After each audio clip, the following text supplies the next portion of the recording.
Hello everyone and welcome to only IAS. स्वागत है आपका हमारे एमसीक्यू सेशंस में। आज हमारे साइंस एंड टेक के लेक्चर्स का तीसरा दिन है जहां हम इंपॉर्टेंट क्वेश्चंस डिस्कस करने वाले हैं। तो सबसे पहले जैसे हमारी पहली अप्रोच रही है कि हम क्वेश्चंस पढ़ते ही सबसे पहले देखेंगे कि वहाँ पे कीवर्ड्स या की टर्म्स कौन से हैं जो उस क्वेश्चन को फ्रेम करते हैं। साइंस एंड टेक में अक्सर कीवर्ड्स काफ़ी सिंपल होते हैं, जैसे अब यहाँ देखिए कि जूनोटिक डिजीजेस, तो उसमें रेफरेंस में पूछा गया, सीधा मेंशन किया गया व्हाट जूनोटिक डिजीज के बारे में। तो आपको पता होना चाहिए कि जूनोटिक डिजीज क्या है, उस हिसाब से आप इजीली इस क्वेश्चन को आंसर को मेंशन कर सकते हैं। अगर मैं हिंदी में कहूँ तो पशुजन्य रोगों के बारे में पूछा गया, अगर आपको हिंदी आती है तो ये क्वेश्चन काफी इजी हो जाता है। जूनोटिक डिजीज का मतलब अगर आपको नहीं पता तो यहाँ क्लियरली मेंशन्ड है, जो कि है पशुजन्य रोग, यानी जो जानवरों से उत्पन्न होते हैं। हमारे पास 3 ब्रॉड स्टेटमेंट्स दी हुई हैं और पूछा इनमें से कौन सा सही है। क्या लगता है आपको, क्या ये ओरिजिनेट करती है एनिमल्स में और ह्यूमंस में डिजीज फैलाती है या नहीं? क्या ये केवल बैक्टीरिया वायरस द्वारा फैलती है? यहाँ पर एक टर्म है जिस पे हमें फोकस करना है, विच इज ओनली, जो कि है एक्सट्रीम स्टेटमेंट। कभी भी क्वेश्चन में हमें फोकस कहाँ करना है? एक्सट्रीम स्टेटमेंट के ऊपर और कीवर्ड्स के ऊपर। कीवर्ड्स कुछ विशेष है नहीं, लेकिन यहाँ एक एक्सट्रीम स्टेटमेंट मिल गई। अगर आप यहाँ गौर करेंगे तो क्या ओनली बैक्टीरिया वायरस से जूनोटिक डिजीज फैलती है, तो यहाँ ये क्वेश्चन हो जाता है गलत, और हम सीधा सीधा 2 को एलिमिनेट कर दें तो हम पहुंच जाते हैं अपने आंसर्स पे, जो कि है सी, यानी 1 और 3, राइट। अब मुझे उम्मीद है आपको पता होगा जूनोटिक डिजीज क्या है। नहीं पता तो चलिए थोड़ा देखते हैं इसके बारे में। प्राइमरली ये वो डिजीज हैं जो कि किसी एनिमल को हो जाती हैं और उसके थ्रू इंसानों में होती है। रिसेंटली जिससे हम सालों से परेशान हैं और अभी भी परेशान हैं, हमारी फेवरेट डिजीज यानी कोविड, वो भी इसी के थ्रू फैली थी, which was also zoonotic disease. Nipah again another zoonotic disease. तो ऐसी बीमारियां जो जानवरों के थ्रू फैलती हैं, जो पहले उनको होती हैं, उनसे इंसानों तक पहुंचती हैं, उन्हें हम कहते हैं जूनोटिक डिजीजेज। और ये अक्सर एयरबॉर्न ट्रांसफर वायरसेस के थ्रू होता है। और इसके वेक्टर्स यानी कौन से ऐसे एजेंट हैं जिनको कैरी करते हैं, उनकी बात होती है। इंसानों में इस पे डायरेक्ट इंटरेक्शन जब एनिमल्स के साथ इंसानों का होता है तो ये बीमारियां उन्हें लग जाती हैं।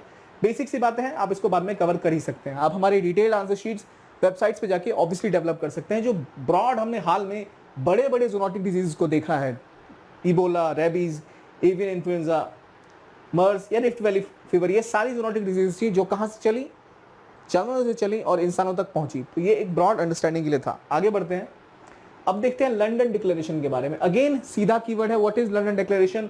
आपके पास 4 ऑप्शंस हैं, इनमें आप देखें ब्रॉडली पूछा गया कि व्हाट इज लंदन डिक्लेरेशन। या तो आपको पता है या आपको नहीं पता है। मुझे उम्मीद है आपको पता है लंदन डिक्लेरेशन क्या है, क्योंकि काफी न्यूज में रहा है।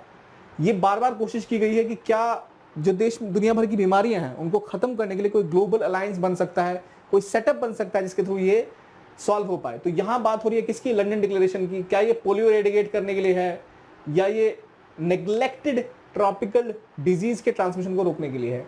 नाम से क्लियर है, नेग्लेक्टेड ट्रॉपिकल डिजीज। हिंदी में अगर हम इसको देखें तो सीधी सी बात हो रही है यहाँ पर, यह उपेक्षित उष्णकटिबंधीय बीमारी के उन्मूलन के लिए है। तो ट्रॉपिकल एरियाज की बात हो रही है, ये वो बीमारियां होती हैं जो अमीरों को नहीं होती। इस एरिया में, रीजन में जो कंट्रीज हैं अक्सर गरीब होती हैं, तो उनको उनकी बीमारियों को का उन्मूलन करने के लिए कभी कोशिश नहीं होती किसी भी प्राइवेट ऑर्गेनाइजेशन की तरफ से या मल्टीनेशनल्स की तरफ से कि वो वैक्सीन बनाए या कोई इलाज बनाए।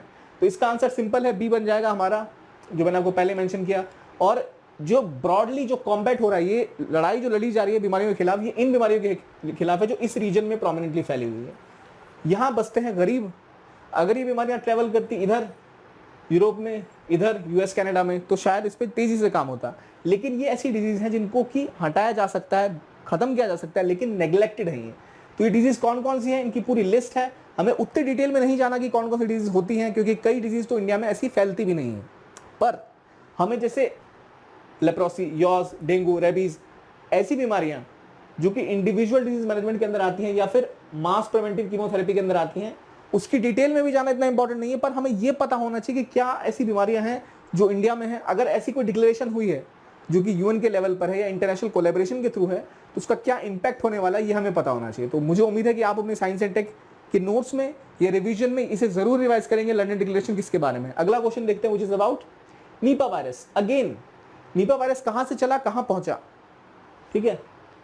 It is a zoonotic virus. क्या है जूनोटिक, यानी पशुजन्य वायरस है? क्या ये ह्यूमन टू ह्यूमन ट्रांसमिशन होता है इससे? क्या ये एनिमल टू ह्यूमन ट्रांसमिशन के थ्रू भी होता है? क्या natural host of Nipah is pig? इसमें भी एक स्टेटमेंट एक तरह से एक्सट्रीम होती है, जो कि तीसरी स्टेटमेंट जहां लिखा है नेचुरल होस्ट के बारे में। Natural host of Nipah is pig. India में नीपा फैला था केरला के रीजन में, आपने पढ़ा होगा उसके बारे में, नहीं पढ़ा तो पढ़िए, बहुत इंपॉर्टेंट टॉपिक था। डिजीज इस बार इंपॉर्टेंट है ऑब्वियसली प्रीलिम्स के लिए। नीपा वायरस कहाँ फैला था? नीपा वायरस इंडिया में फैला था और प्राइमरीली फैला था एक बैट के द्वारा, चमगादड़ के द्वारा। और जो ये नीपा वायरस फैला था, ये ऐसे फ्रूट बैट्स ने पहले ये इसको खाया, इसको लोगों ने यूज़ किया, इस तरह के इंसानों में फैला।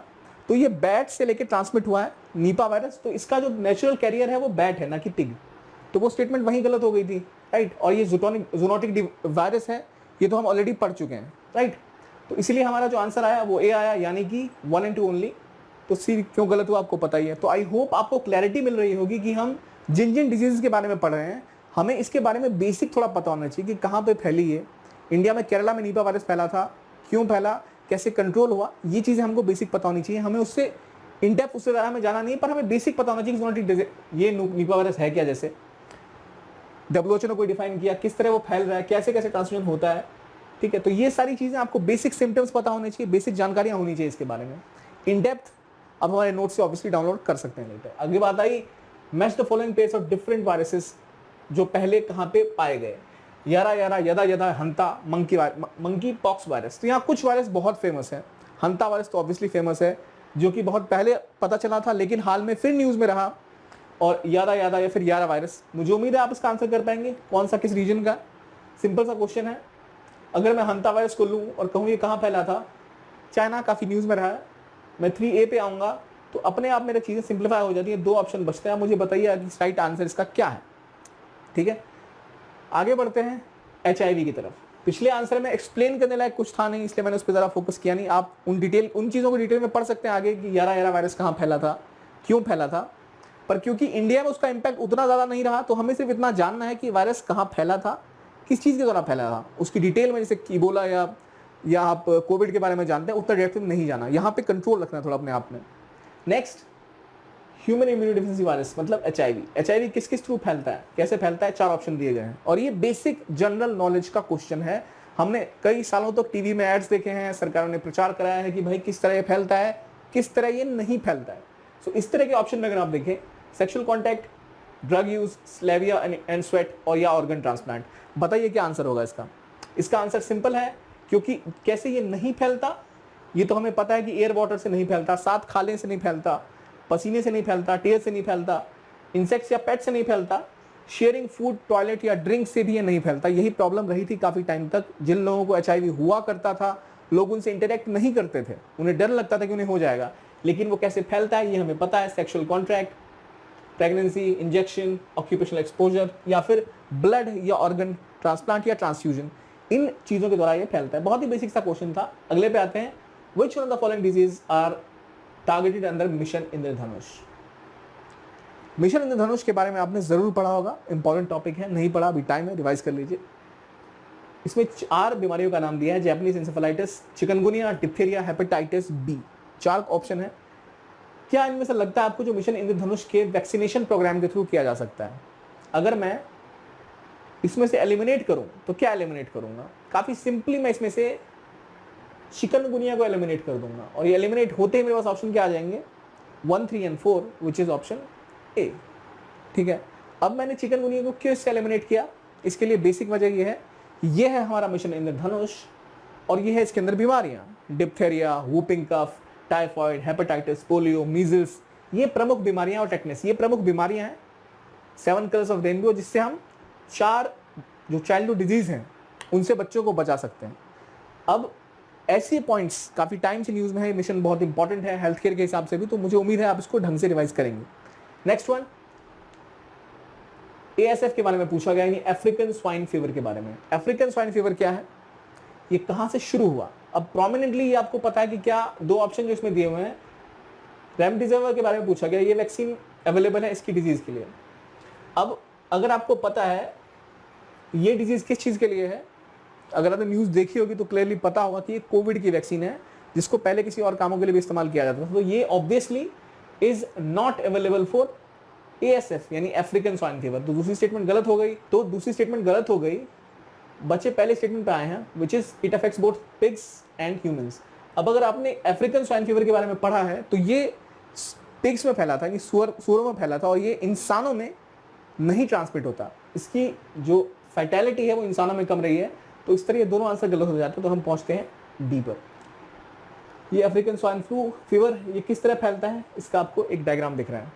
ये इंसानों में नहीं फैलता डायरेक्टली ह्यूमन से, तो इसके सिम्टम्स भी दिए हुए, इतने डिटेल में हमें जाना नहीं है क्योंकि सिम्टम्स हमसे एक टिक डिजीज के बारे में जो इंडिया में ज़्यादा नहीं फैली है नहीं पूछा जाएगा। पर अगर ये डिजीज इंडिया में फैल गई होती तो मैं इसके बारे में डेप्थ में पढ़ता कि क्या इसके सिम्टम्स हैं, कैसे ये फैलता है। पर क्योंकि ये इंपॉर्टेंट डिजीज है तो मुझे जानकारी होनी चाहिए कि जूनोटिक डिजीज है या नहीं, क्या ये इंसानों में कैरी हो रही है या नहीं, इसकी वजह से इंसानों की जान जा रही है या नहीं। तो ये प्रोमिनेंटली था हमारा African swine fever. Now we move to next question which is Kyasanur forest disease. ये एक विशेष तरह की डिजीज है जो एक विशेष जगह पे पाई जाती है, जो हमें इसके लिए हमारे लिए जो इंपॉर्टेंट बनाता है इसको। क्या ये टिक बॉर्न ज़ूनोटिक डिजीज है, क्या ये एंडेमिक है इंडियन स्टेट ऑफ कर्नाटका में? तो अगर आपने ध्यान दिया होगा उस टाइम में न्यूज़ में रही थी कि हाँ ये एंडेमिक है इंडिया के एरिया कर्नाटका में, जो हाल में कर्नाटका के बॉर्डर के थ्रू फैलते हुए केरला तक पहुंच गई थी, राइट। तो इसका जो स्प्रेड था प्राइमरली एंडेमिक है। अब मेरा आपसे सवाल है एंडेमिक का मतलब क्या होता है, राइट? मतलब ये स्थानिक है, इसका अर्थ क्या होता है? कोई चीज अगर एंडेमिक होती है किसी रीजन से तो इसका क्या मतलब होता है? इकोलॉजी का क्वेश्चन है, एंडेमिक का अर्थ मुझे आप बताइए।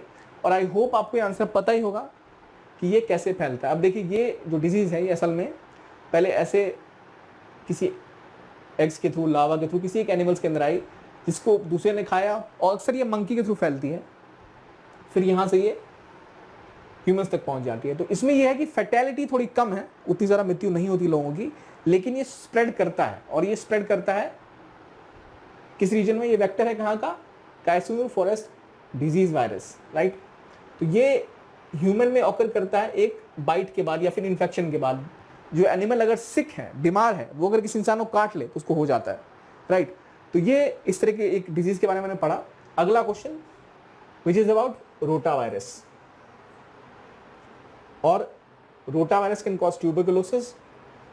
और इसमें आपके पास 3 स्टेटमेंट है। It is a contagious disease which spreads easily from child to child.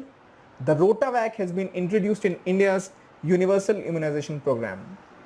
UIP जो इंडिया का प्रोग्राम है इम्यूनाइजेशन का, यानी एक जो टीकाकरण का प्रोग्राम है, इसके तहत इसको डाला गया इसमें। तो क्या क्या स्टेटमेंट आपको इसमें सही लग रही है, कौन कौन सी स्टेटमेंट इसमें सही है?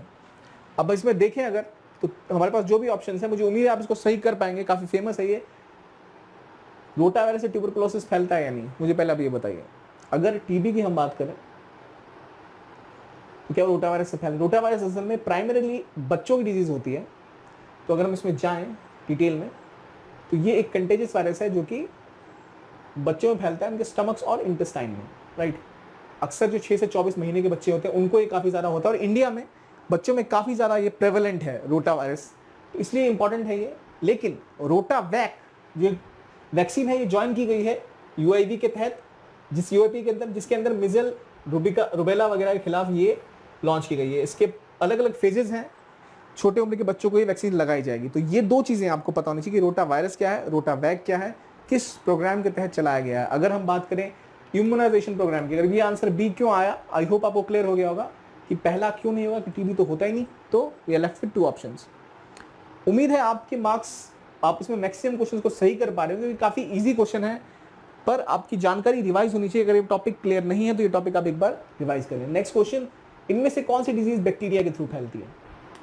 कालाजार, डेंगू, एंथ्रेक्स या ट्यूबरकुलोसिस? Again simple question. यहाँ पे मैं क्लियरली देख सकता हूँ एक बीमारी जो कि बैक्टीरिया के द्वारा नहीं फैलती। अब मुझे बताइए वो कौन सी बीमारी है जो इसमें नहीं फैलती?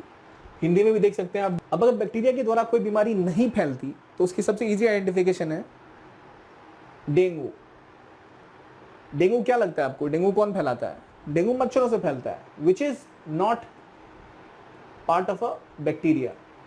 मुझे बताइए कौन सी बीमारियां हैं जो प्रोटोजोआ के थ्रू फैलती हैं, और कौन सी बीमारियां हैं जो फंगी के थ्रू फैलती हैं?